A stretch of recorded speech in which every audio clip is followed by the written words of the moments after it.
Welcome to the deep dive. Today, we're tackling, basically the handbook for the 21st century. We're looking at how all this dizzying technological change, the battles over truth, and this, deep identity crisis are shaping your future.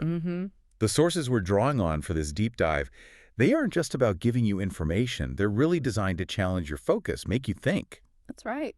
We're diving into the really urgent global stuff, from automation-taking jobs to maybe even altering our genes and trying to figure out what you actually need to know to even talk about these things. And what's really key here, I think, is that the material forces us to take this planetary view.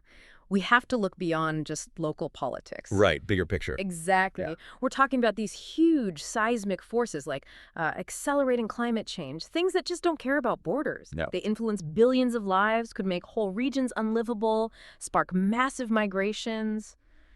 It's global stuff. Okay, so let's unpack this. Where do we start?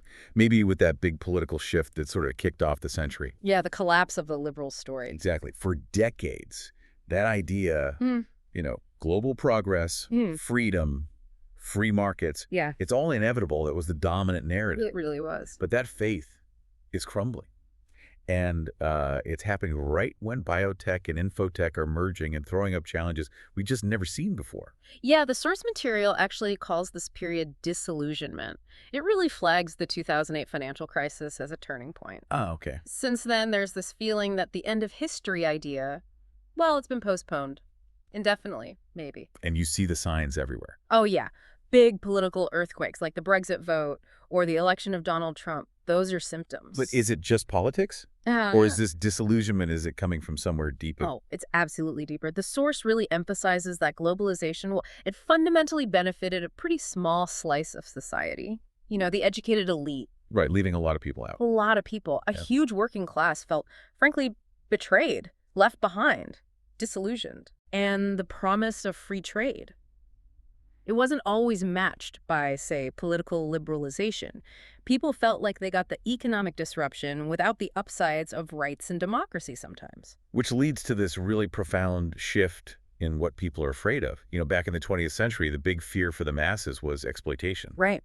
They knew they were needed. They were the engine of the economy. Exactly. So they demanded political power. But now, the fear is totally different. It's irrelevance. It's a massive change. Ordinary people hear these terms, AI, blockchain, machine learning. All the jargon. Yeah, all the jargon flying around in boardrooms. And they rightly suspect that, well, those conversations aren't about them, not about their value. The old story, the liberal story, was about the ordinary person. It was. But now, those ordinary people feel like they need to use whatever political clout they have left, like right now, before the tech revolution makes them completely obsolete. That feeling, that fear of irrelevance, it takes us straight to the future of work, doesn't it? It does. We've always heard, don't worry about automation, new jobs always appear. Why is this time different, according to the source material? Well, the material really points to machine learning as the, quote, real game changer. Okay, how so? Previous tech revolutions, industrial ones, they created new jobs that still needed human skills. A weaver could learn to operate a machine, maybe become a foreman. Right, a transition was possible. Yes. But the jobs being created now, they're overwhelmingly in the knowledge economy. They need high-level analytical skills. Skills that aren't accessible to everyone who's displaced. Exactly. Most people just can't afford the kind of continuous high-level education you'd need to keep retraining for those kinds of roles.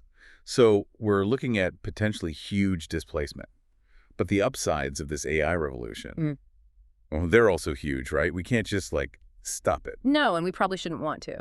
Think about AI doctors. Okay. They could bring much better, cheaper healthcare to billions, even in poor countries, just through a smartphone app. Or think about traffic deaths. AI could drastically cut down the 1.25 million people killed on roads every year. That's way more than die from wars, crime, terrorism combined. The benefits are staggering. So, okay. How do we square that circle? Mass unemployment potential on one side, these incredible benefits on the other. If we can't stop it, what are the models for coping with the disruption? Well, one pragmatic approach that gets discussed is the protect workers, not jobs idea. You often hear it linked to the Scandinavian model. Right. protect the people through the transition. Exactly. It means heavily subsidizing lifelong education, like a massive sector dedicated to it, and having a really strong, flexible safety net so people can switch careers maybe multiple times. Accepting that jobs will change, but helping individuals navigate it. Precisely. It's about supporting the person, not trying to preserve a specific job that technology has made obsolete. Okay, so technology threatens our economic value. What about our freedom? This is where it gets maybe a bit chilling. The threats to liberty and equality. Yeah, the liberty threat comes from that merger we mentioned, biotech and infotech. How does that work? Big data algorithms are getting incredibly powerful. They combine what science is learning about our brains and emotions with just unbelievable processing power. The result, they might soon understand our feelings better than we do ourselves. Wow. Okay. And the consequence of that kind of understanding. Authority starts shifting Right. from humans to computers. I mean, we already see hints of it, right? We trust Google search to tell us what's true. You do, yeah. But the big warning in the material is about digital dictatorships. Imagine surveillance systems using biometric sensors, crunching massive amounts of data, Not just watching what we do, but but monitoring our inner experiences, literally getting under our skin. That enables a kind of totalitarian control that was just science fiction before. that's terrifying. That's the freedom threat. What about equality? We already know inequality is huge. The richest 1% owning half the world's wealth, things like that. Why is the future scenario potentially so much worse? Because we risk turning that economic gap into a biological gap. Okay, spell that out. The source lays out this scenario. AI potentially makes vast numbers of humans economically worthless, just redundant. Right. And at the same time, biotech advancements allow the super rich elite to start upgrading their own bodies and minds. They can translate their huge wealth into actual biological enhancements. So you end up with different kinds of humans. That's the ultimate fear expressed, that humanity could literally split into different species.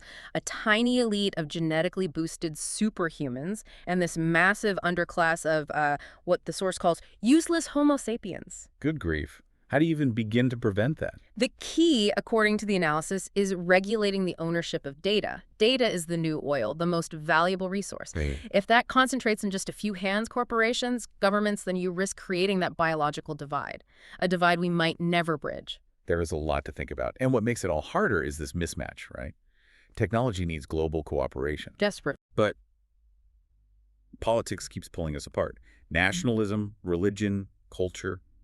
It's all driving division when we need unity. The irony is just immense, isn't it? We need these planet-wide solutions, but everyone's retreating into their own camps, often hostile ones. Like the clash of civilizations idea we hear about sometimes. Right, but the source argues that whole premise is pretty misleading. Take Islamic fundamentalism, for example. It's not really challenging just Western civilization. It's challenging the global civilization. Exactly. Despite referencing medieval ideas, its ideology is actually deeply rooted in modern global culture. It draws on Western thinkers, weirdly enough, and it speaks directly to the fears and alienation of modern youth everywhere. It's like an errant branch of the global tree, not some totally separate plant. Okay, I see. And this feeds into why nationalism is just the wrong framework for the biggest threats we face. What are those main non-national threats again? The source highlights three big ones. First, nuclear war. We've managed it since '45, but it needs constant global effort. Second, ecological collapse. Climate change is the obvious one. No nation can build a wall against that. It doesn't matter how isolationist you are. True. And third, technological disruption. Think about AI again, or genetic engineering. No single country can just ban risky research. If one pushes ahead with dangerous tech, everyone else feels forced to keep up, the Right. race to the bottom. So you need that global or even cosmic perspective. You really do, to make sensible choices for everyone's future. Let's zoom in on one really charged political issue where this plays out. Immigration. The source frames it like a deal, right? A contract with conditions. Yeah, basically three conditions. One, the host country lets you in. Two, the immigrant embraces core norms, tries to assimilate. Three, over time, the immigrant becomes an equal member. Simple enough on paper. So where's the friction? Why is it such a flashpoint?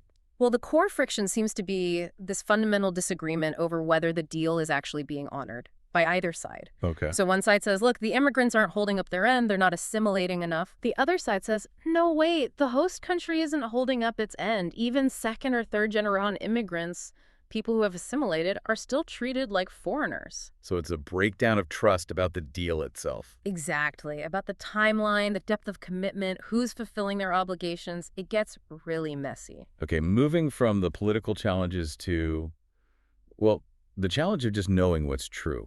Global stuff is so complex now. How can any one person grasp it all? How do we avoid misinformation? This brings us to what the source calls the knowledge illusion. The knowledge illusion. It's the idea that individually we actually know way less than we think we do. Our real intellectual power isn't in our own heads, it's collective. We rely almost completely on the expertise stored in other people's minds. Like a shared brain. Kind of, yeah. And the irony is, if you try to fix someone's ignorance by just throwing facts at them, It backfires. often, yeah, because people really don't like feeling stupid. It makes them dig in their heels. So this whole idea of living in a post-truth age, is that actually new? Or is it just, human nature amplified by technology? Well, the source makes this really provocative claim. Humans have always lived in an age of post-truth. Always. Yeah. Homo sapiens, the argument goes, is fundamentally a post-truth species. Our superpower, our ability to cooperate in huge numbers, depends entirely on believing in shared fictions. Shared fictions like? Like national myths, religious stories, money, corporate brands. These things aren't objectively real, but we believe in them collectively, and that lets us build societies. Okay, so if we're naturally drawn to fiction, how does that play out with media today? How do we verify things? It leads to this crucial, maybe uncomfortable insight. Truth and power can travel together only so far. Meaning, if your main goal is getting and keeping power, you're probably going to end up spreading fictions. It's often more effective. And if your goal is truth, You might have to give up on power. The source suggests that as a species, we tend to prefer power over truth. Yeah. So the responsibility really falls back on us, the individuals. We have to recognize that fake news isn't just annoying, it's a serious problem. and we need to put in the effort. Absolutely. Invest time, check sources, try to understand the difference between media outlets that are making an honest effort to report reality, even imperfectly. Versus those that are just. A brainwashing machine, as the source puts it. It takes work. Okay, so given this future uncertain, rapid change, hard to know what's true what about education. Yeah. What skills does a kid born today need to survive, let alone thrive, in, say, 2050? Well, the one certainty is that they'll need to be able to reinvent yourself again and again, just constantly adapting. So memorizing facts is out. Pretty much useless, yeah. What's essential are the skills to make sense of information, to figure out what's important in all the noise, to combine different bits of knowledge into a coherent big picture. And that comes down to? What education experts often call the 4 C's: critical thinking, communication, collaboration, and creativity. Those are the durable skills. Right. Makes sense. So, finally, we get to the really big internal question. All these external stories, political, technological, they seem to be crumbling. Where do people find meaning in life then? It's the eternal question, isn't it? We're storytelling creatures, so when we ask about meaning, we usually expect, well, a story, heroes, villains, a big climax. Yeah. But the source suggests the self isn't really a story like that. If you genuinely want to know the truth about who you are, about your identity, the best starting point might be just observing suffering, exploring what it actually is. Observing suffering, how does that work? The source talks about meditation, right? Vipassana meditation. Yes, it recounts a personal experience with it as a path to that kind of internal truth-seeking. And wait, the takeaway was, after all the books, all the global analysis, the author found the hardest thing was just controlling their own mind. Pretty much. The realization described as having very little control, not being able to just observe the breath for even 10 seconds without the mind wandering off. That's humbling. It is. And the power of that inner work, the source suggests, isn't about analyzing why you're angry, like what someone else did. It's about observing the sensory reality of the anger itself. What does it actually feel like in your body? Focusing inward, not outward. Exactly. Looking at the sensation, not the story around the sensation. And this connects back to science, how? Yeah. The source mentioned something about engineers digging tunnels. Yeah. The idea is that meditation or introspection is like a complement to neuroscience. It's like engineers digging a tunnel through a mountain from both ends. Brain science from one side. And direct mind observation from the other, both trying to reach the same truth about consciousness, about reality. It gives you insights that external observation alone just can't provide. It creates a more complete picture. Hopefully, yes. Wow. Okay. So we've covered a lot today. We've seen these deep connections between tech, politics, and that personal search for truth in this really confusing century. Started with globalization's failures, ended up inside our own minds. It's quite a journey. And maybe one final thought to leave you with, touching on morality. Okay. The source argues morality isn't really about following divine rules. It's fundamentally about reducing suffering. Reducing suffering. Yeah. And to do that effectively, you need to develop a really deep personal understanding of suffering, starting with your own. Because every violent act out there, every bit of harm, it starts with a violent desire inside someone. Greed, anger, envy. And that desire hurts the person feeling it first. Exactly. It kills their own peace of mind long before it disturbs anyone else's. That's a powerful final thought. And maybe the ultimate takeaway for you listening. You need to look beyond just the national viewpoint for global problems. Definitely. And you have a real responsibility to put in the time to check your biases, verify your sources, and avoid that knowledge illusion. Time to start digging your own tunnel, perhaps. Exactly. Start digging your own tunnel. Thanks for diving deep with us today.